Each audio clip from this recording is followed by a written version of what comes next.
Hi everyone, creative दिशा channel में आप सभी का स्वागत है।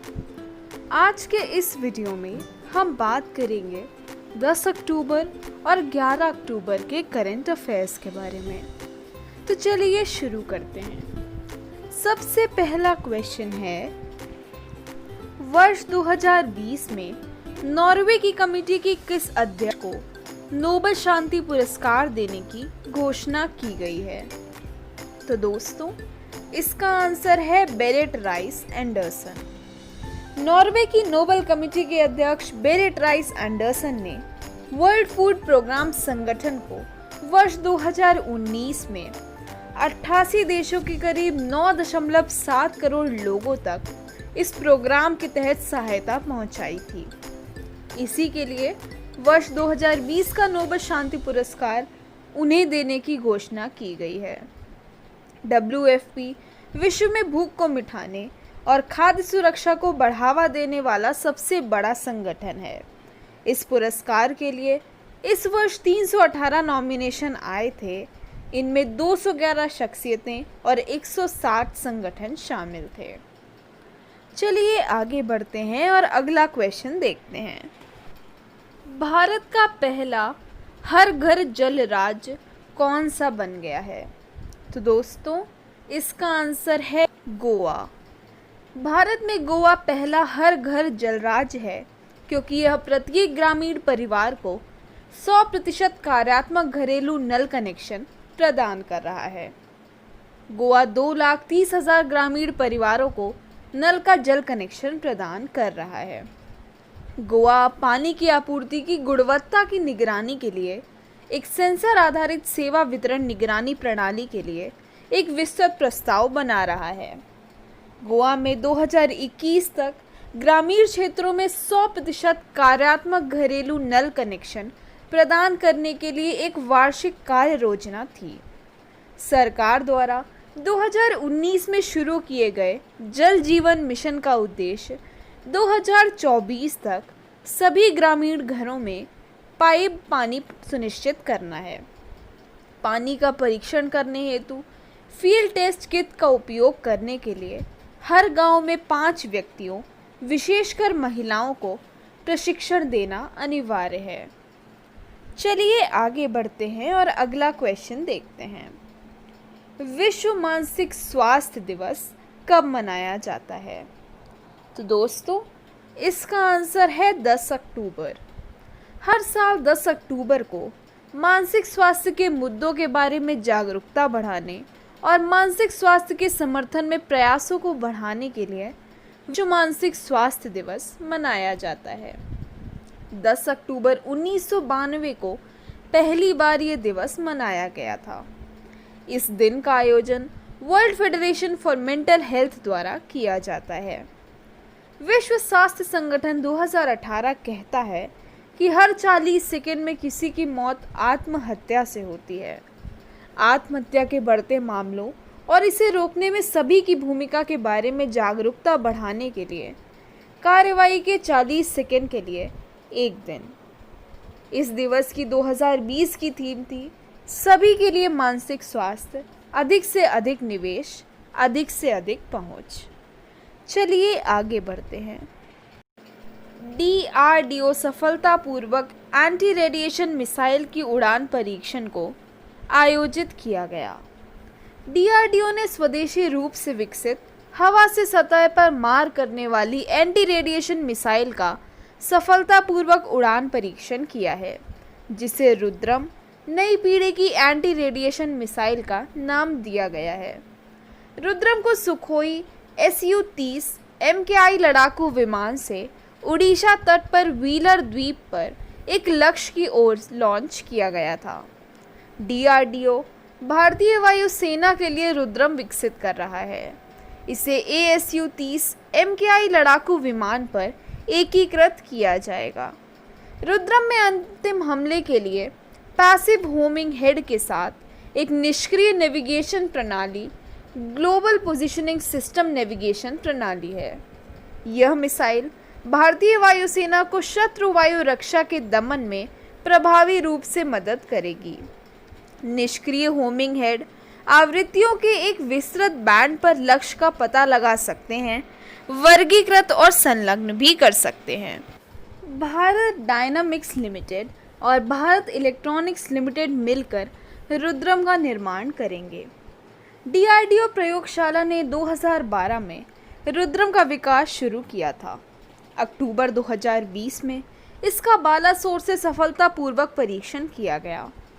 इसकी सीमा 100 किलोमीटर से 250 किलोमीटर है और अधिकतम गति 10 मीटर गोलाकार त्रुटि संभावित की सटीकता के साथ 2 मच हैं।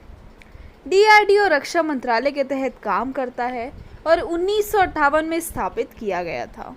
इसके अध्यक्ष जी सतीश रेड्डी हैं और मुख्यालय नई दिल्ली में स्थित है। चलिए आगे बढ़ते हैं। चीन ने कोवैक्स पहल में शामिल होने की घोषणा की। तो दोस्तों, चीन ने घोषणा की है कि वह कोवैक्स पहल में शामिल हो गया है, जो कि विश्व स्वास्थ्य संगठन की एक पहल है जिसमें 2021 तक कोविड-19 टीकों की कम से कम 2 बिलियन खुराक की आपूर्ति करना। चीन ग्लोबल वैक्सीन अलायंस के साथ एक समझौते पर हस्ताक्षर करके पहल में शामिल हुआ है। रूस और अमेरिका अभी भी कोवैक्स पहल में शामिल नहीं हुए हैं। 150 से अधिक देश कोवैक्स पहल में शामिल हो चुके हैं। WHO ने अनुमान लगाया है कि यदि किसी देश को उसकी आबादी के 20% के बराबर खुराक आवंटित की जाती है तो यह लोगों को सर्वोच्च प्राथमिकता पर इलाज के लिए पर्याप्त होगा। शुरुआत में देशों के छोटे हिस्से में खुराक दी जाएगी जब तक कि उनके पास टीका के साथ 3% आबादी का इलाज करने के लिए पर्याप्त खुराक ना हो। कोवैक्स पहल का लक्ष्य 2021 तक कोविड-19 टीकों की कम से कम 2 बिलियन खुराक की आपूर्ति के लिए $15 बिलियन कॉर्पस फंड बनाना है। ग्लोबल वैक्सीन अलायंस 2000 में बनाया गया एक अंतर्राष्ट्रीय संगठन है जो दुनिया के सबसे गरीब देशों में रहने वाले बच्चों के लिए नए और अप्रयुक्त टीकों की पहुंच में सुधार करता है। इसका मुख्यालय जिनेवा, स्विट्जरलैंड में है और इसके संस्थापक bill and Melinda Gates foundation है। चलिए आगे बढ़ते हैं। फिनो पेमेंट्स बैंक द्वारा मानव एटीएम शुरू किया गया। विशाखापट्टनम पेट्रोलियम के outlet Anuradha auto service centre में फिनो पेमेंट्स बैंक ने अपना मानव एटीएम लॉन्च किया है। एक मानव एटीएम फिनो के माइक्रो एटीएम, आधार सक्षम भुगतान प्रणाली उपकरणों और फिनो पेमेंट्स बैंक के कर्मचारियों से सुसज्जित होगा। यह जमा, निकासी या मनी ट्रांसफ़र लेन देन और नए खाते खोलने वाले लोगों की मदद करेगा। इसका उद्देश्य बैंक ग्राहकों को पूरे दिन यानी 24/7 की मदद करना, विशेषकर ग्रामीण क्षेत्रों में उनके दरवाजे के करीब सेवाओं को लाकर। अनुराधा ऑटो सेवा आंध्र प्रदेश में फिनो के मजबूत और बढ़ते नेटवर्क का एक हिस्सा है। बात करें पेमेंट्स बैंक की, तो पेमेंट्स बैंक अधिकतम एक ग्राहक से 1 लाख रुपए की जमा राशि स्वीकार कर सकते हैं। यह अपने ग्राहकों के बचत और चालू खाते दोनों को खोलने के लिए अधिकृत हैं। यह केवल अपने ग्राहकों को एटीएम या डेबिट कार्ड भी जारी कर सकते हैं। यह ग्राहकों को ऋण या उधार सेवाएं प्रदान नहीं कर सकते हैं। बात करें भारत में पेमेंट्स बैंक की, तो भारत में Airtel payments bank, Paytm payments bank, India post payments bank, Fino payments bank, Jio payments bank और आदित्य बिरला पेमेंट बैंक्स हैं। चलिए आगे बढ़ते हैं। कोचीन शिपयार्ड ने ग्रीन सर्टिफिकेशन हासिल किया। भारत उद्योग परिसंघ ने ग्रीन को सिल्वर रेटिंग के लिए कोचीन शिपयार्ड लिमिटेड को प्रमाणित किया है। यह शिपिंग क्षेत्र की पहली ग्रीन कंपनी है जिसे ग्रीन को सिल्वर रेटिंग प्रमाण पत्र मिला है। ग्रीन को की रेटिंग एक कंपनी को उसके पर्यावरण के अनुकूल तरीके से संचालन के लिए दिया जाता है। इस रेटिंग प्रणाली में ऊर्जा दक्षता का सबसे अधिक भार है। बात करें कोचीन शिपयार्ड लिमिटेड की, तो इसे 1972 में भारत सरकार की कंपनी के रूप में शामिल किया गया था। यह शिपिंग मंत्रालय, भारत सरकार के तहत एक सार्वजनिक क्षेत्र का उद्यम है। यह भारत में सबसे बड़ा जहाज निर्माण और रखरखाव सुविधा प्रदान करता है। चलिए आगे बढ़ते हैं। पीएम ने विजया राजे सिंधिया के सम्मान में 100 रुपये का स्मारक सिक्का जारी किया। विजया राजे सिंधिया के सम्मान में प्रधानमंत्री जी द्वारा 100 रुपये का स्मारक सिक्का जारी किया गया है। सिक्का उनकी 100वीं जयंती के उपलक्ष्य में जारी किया गया। वित्त मंत्रालय ने विशेष स्मारक सिक्का का खनन किया है। बात करें विजया राजे सिंधिया की, तो उनका जन्म 12 अक्टूबर 1919 को हुआ था। वह ग्वालियर की राजमाता के रूप में लोकप्रिय थीं। वह भाजपा की संस्थापक सदस्यों में से भी एक थीं। वह 7 बार लोकसभा और 2 बार राज्यसभा के लिए चुनी गई थीं। चलिए आगे बढ़ते हैं। अगला क्वेश्चन है, अंतर्राष्ट्रीय बालिका दिवस कब मनाया जाता है? तो दोस्तों, इसका आंसर है 11 अक्टूबर। हर साल 11 अक्टूबर को लड़कियों के अधिकार को मान्यता देने के लिए अंतर्राष्ट्रीय बालिका दिवस मनाया जाता है। यह दिन दुनिया भर में लड़कियों द्वारा सामना की जा रही ज़रूरतों और चुनौतियों को उजागर करने और लड़कियों के सशक्तिकरण को बढ़ावा देने पर केंद्रित है। 2011 में संयुक्त राष्ट्र महासभा ने 11 अक्टूबर को बालिका के अंतर्राष्ट्रीय दिवस के रूप में घोषित करने का संकल्प अपनाया। विश्व स्तर 15 से 19 वर्ष की आयु के हर 10 लड़कों में से एक के मुकाबले 4 लड़कियों में से लगभग एक को ना तो शिक्षा दी जाती है और ना ही प्रशिक्षण दिया जाता है। कम से कम 60% देश अभी भी कानून या व्यवहार में भूमि और गैर भूमि परिसंपत्तियों को प्राप्त करने के बेटियों के अधिकारों के साथ भेदभाव करते हैं। चलिए आगे बढ़ते हैं और अगला क्वेश्चन देखते हैं। जयप्रकाश नारायण और नानाजी देशमुख की जयंती को कब मनाया जाता है? तो दोस्तों, इसका आंसर है 11 अक्टूबर। जयप्रकाश नारायण को भारत छोड़ो आंदोलन के नायक के रूप से भी जाना जाता है। उन्हें लोकप्रिय रूप से जे या लोकनायक कहा जाता है। उन्होंने भारत छोड़ो आंदोलन, सर्वोदय आंदोलन और इंदिरा गांधी सरकार के खिलाफ जेपी आंदोलन जैसे आंदोलनों में एक प्रमुख भूमिका निभाई। 1965 में उन्हें रेमन मैग्सेसे पुरस्कार मिला। 1999 में उन्हें भारत रत्न से भी सम्मानित किया गया। राम वृक्ष बेनीपुरी ने जयप्रकाश नारायण की जीवनी लिखी, जिसका शीर्षक था जयप्रकाश। बात करें नानाजी देशमुख की, तो वे एक समाज सुधारक और राजनीतिज्ञ थे। उनका मूल नाम चंडिका दास अमृतराव देशमुख था। उन्होंने भारतीय जनसंघ के रूप में कार्य किया था। 1999 में उन्हें पद्म भूषण और 2019 में मरणोपरांत भारत रत्न से सम्मानित किया गया था। चलिए आगे बढ़ते हैं और अगला क्वेश्चन देखते हैं। भारतीय रिजर्व बैंक ने किस बैंक के चेयरमैन और सीएमडी आर के छिब्बर का कार्यकाल 6 महीने बढ़ा दिया है? तो दोस्तों, इसका आंसर है जम्मू कश्मीर बैंक। भारतीय रिजर्व बैंक ने हाल ही में जम्मू कश्मीर बैंक के चेयरमैन और सीएमडी आर के छिब्बर का कार्यकाल 6 महीने बढ़ा दिया है। उनका कार्यकाल 10 अक्टूबर 2020 से 6 महीने यानी अपने सीएमडी की नियुक्ति तक बढ़ा दिया गया है। चलिए आगे बढ़ते हैं। हाल ही में किस लॉन्ग डिस्टेंस रनर ने 15 साल पुराना रिकॉर्ड 10,000 मीटर 6 सेकंड के अंतर से तोड़ दिया है? तो दोस्तों, इसका आंसर है युगांडा के जोशुआ चिपेतगेई। युगांडा के लॉन्ग डिस्टेंस रनर जोशुआ चिपेतगेई ने 10,000 मीटर में 15 साल पुराना रिकॉर्ड 6 सेकंड के अंतर से तोड़ दिया है। इथोपिया के केनेनिसा बेकेले ने 2005 में 26 मिनट 17.53 सेकंड का समय लिया था। जोशुआ ने इस साल 4 रेस दौड़ी हैं, जिसमें 3 में वर्ल्ड रिकॉर्ड बनाए हैं।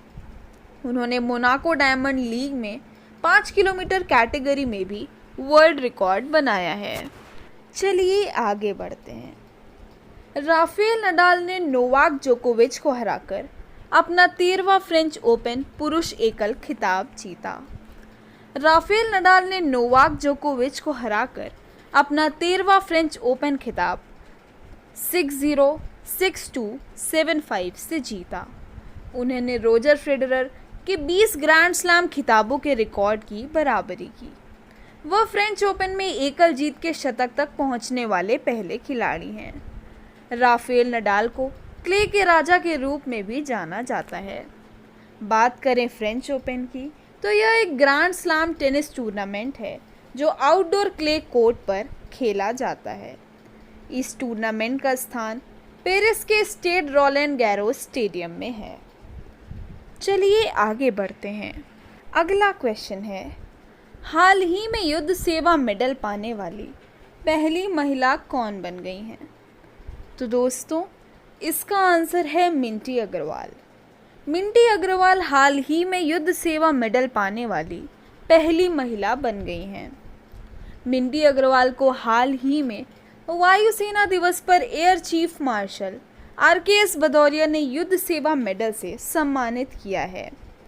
मिंटी अग्रवाल ने बालाकोट एयर स्ट्राइक की कार्रवाई में उड़ान नियंत्रक की महत्वपूर्ण भूमिका निभाई थी। चलिए आगे बढ़ते हैं और अगला क्वेश्चन देखते हैं। तो अगला क्वेश्चन है, हाल ही में GSFC के द्वारा विकसित कैल्शियम नाइट्राइट और बोरोनाइट्रेट कैल्शियम नाइट्राइट के स्वदेशी किस्म को किसने लॉन्च किया है? तो दोस्तों, इसका आंसर है मनसुख मंडाविया। हाल ही में केंद्रीय रसायन और नौवहन राज्य मंत्री श्री मनसुख मंडाविया ने Gujarat State Fertilizers and Chemicals GSFC India Limited के द्वारा विकसित कैल्शियम नाइट्रेट और बोरोनेटेड कैल्शियम नाइट्रेट के स्वदेशी किस्म को लॉन्च किया है। इस नाइट्रेट का उत्पादन पहली बार भारत में किया जा रहा है। अभी तक दूसरे देशों से इसे आयात किया जाता था। आगे बढ़ते हुए अगला क्वेश्चन है, हाल ही में किसने EPFO मुख्यालय के छूट प्राप्त प्रतिष्ठानों के लिए थोक हस्तांतरण करने की सुविधा की शुरुआत की है? तो दोस्तों, इसका आंसर है श्री अपूर्व चंद्र। श्रम एवं रोजगार सचिव IAS श्री अपूर्व चंद्र ने हाल ही में EPFO मुख्यालय के छूट प्राप्त प्रतिष्ठानों के लिए थोक हस्तांतरण की सुविधा की शुरुआत की है। इस छूट प्राप्त प्रतिष्ठानों के लिए निधि के हस्तांतरण की गति बढ़ाकर कारोबारी सुगमता में सुधार होगा। चलिए आगे बढ़ते हैं और अगला क्वेश्चन देखते हैं। प्रधानमंत्री नरेंद्र मोदी जी ने 11 अक्टूबर को किस योजना के अंतर्गत संपत्ति कार्ड वितरित करने की शुरुआत करने की घोषणा की है? तो दोस्तों, इसका आंसर है स्वामित्व योजना। प्रधानमंत्री नरेंद्र मोदी जी ने 11 अक्टूबर को स्वामित्व योजना के अंतर्गत संपत्ति कार्ड वितरित करने की शुरुआत की घोषणा की है। इस स्वामित्व योजना के अंतर्गत देश के लगभग 1 लाख भू संपत्ति मालिक अपने मोबाइल फ़ोन पर SMS के द्वारा प्राप्त होने वाले लिंक से संपत्ति कार्ड डाउनलोड कर सकेंगे। चलिए आगे बढ़ते हैं और अगला क्वेश्चन देखते हैं। विज्ञान एवं प्रौद्योगिकी विभाग ने छात्रों के लिए STEM करियर अवसर तैयार करने के उद्देश्य से किसके साथ साझेदारी की है? तो दोस्तों, इसका आंसर है IBM। विज्ञान एवं प्रौद्योगिकी विभाग ने हाल ही में विज्ञान प्रौद्योगिकी, इंजीनियरिंग और गणित में छात्रों की रुचि बढ़ाने और उनके करियर के अवसर तैयार करने के उद्देश्य से IBM के साथ साझेदारी की है। भारत में देश के युवाओं में सीखने और वैज्ञानिक सोच विकसित करने के उद्देश्य से यह शिक्षण मंच तैयार किया जाएगा। आगे बढ़ते हुए अगला क्वेश्चन है, हाल ही में किसने कोयला क्षेत्र में अनुसंधान के लिए वेबसाइट को लॉन्च किया है? तो दोस्तों, इसका आंसर है कोयला मंत्रालय। कोयला मंत्रालय के सचिव श्री अनिल जैन ने कहा है कि मंत्रालय ने कोयला क्षेत्र में ज्ञान और शोध कार्य के प्रसार और प्रोत्साहन के लिए एक वेबसाइट लॉन्च की है। इस वेबसाइट को CMPDI की मदद से विकसित किया गया है। इस वेबसाइट का नाम scienceandtech.cmpdi.co.in है। चलिए आगे बढ़ते हैं। एक 18 वर्षीय लड़की चैतन्य वेंकटेश्वरन एक दिन के लिए ब्रिटिश उच्चायुक्त बनी। राष्ट्रीय राजधानी की 18 वर्षीय लड़की चैतन्य वेंकटेश्वरन एक दिन के लिए ब्रिटिश उच्चायुक्त बन गई हैं। ब्रिटिश उच्चायोग सालाना high commissioner for our day प्रतियोगिता आयोजित करता रहा है, जिसमें 18 से 23 वर्ष की युवा भारतीय महिलाओं को एक दिन के लिए अपने सबसे वरिष्ठ राजनयिक के रूप में आमंत्रित करता है। High commissioner for a day प्रतियोगिता अंतर्राष्ट्रीय बालिका दिवस मनाने के लिए ब्रिटिश उच्चायोग सालाना मनाता है। दुनिया भर में महिलाओं के सामने आने वाली चुनौतियों को उजागर करने और उन्हें सशक्त बनाने के उद्देश्य से मिशन की पहल के तहत उन्हें यह अनूठा अवसर मिला। यह फिलिप रॉबर्ट बार्टन भारत में वर्ष उच्चायुक्त हैं। तो दोस्तों, आज के वीडियो में हमने बात करी 10 अक्टूबर और 11 अक्टूबर के करंट अफेयर्स के बारे में। तो आज के वीडियो में बस इतना ही। मिलते हैं अपने नेक्स्ट वीडियो में कुछ और जानकारी के साथ। अगर आपको यह वीडियो पसंद आया हो तो इस वीडियो को लाइक करें और क्रिएटिव दिशा चैनल को सब्सक्राइब कर लें। धन्यवाद।